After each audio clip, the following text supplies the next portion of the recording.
So what does a tinnitus assessment actually involve? A tinnitus assessment is generally a bit longer than a hearing assessment. I myself use up to 90 minutes in the appointment, and sometimes I split this appointment into two parts, two 45-minute sessions, depending on whether the individual is feeling fatigued or tired or a little bit over it. We can separate into two sort of sessions.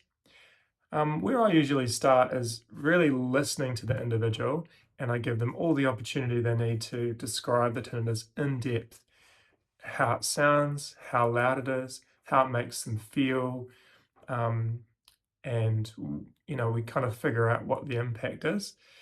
I do a full history in terms of hearing and health, and we try to sort of rule out certain causes or factors that might have, aggravated the symptom.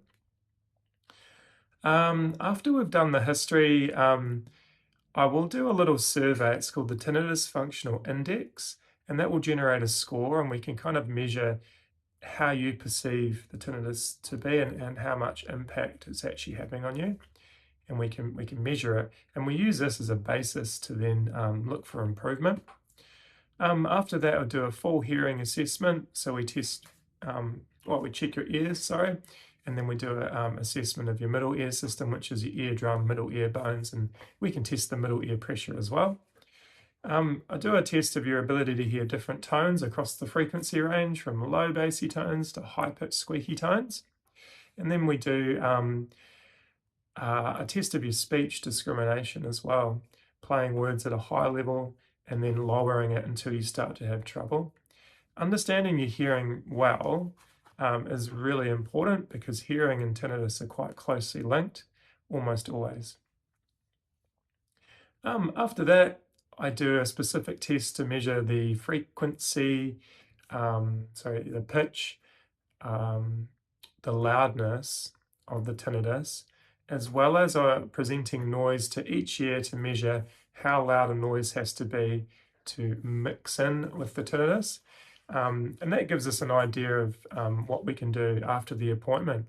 How much sound do we need to sort of reduce the attention given to the tinnitus long after you've left the clinic. After that, I usually do a demonstration of hearing aids just to demonstrate some of the sound jittering devices and the way that they can help. Especially if someone has a hearing loss, we can actually restore a lot of those sounds that the brain hasn't been hearing very well.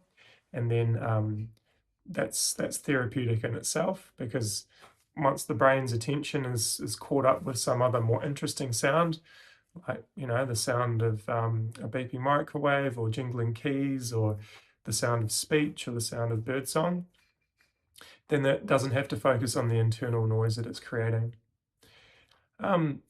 After all the results are in, I take time to explain carefully what it means, and I always give people a next step.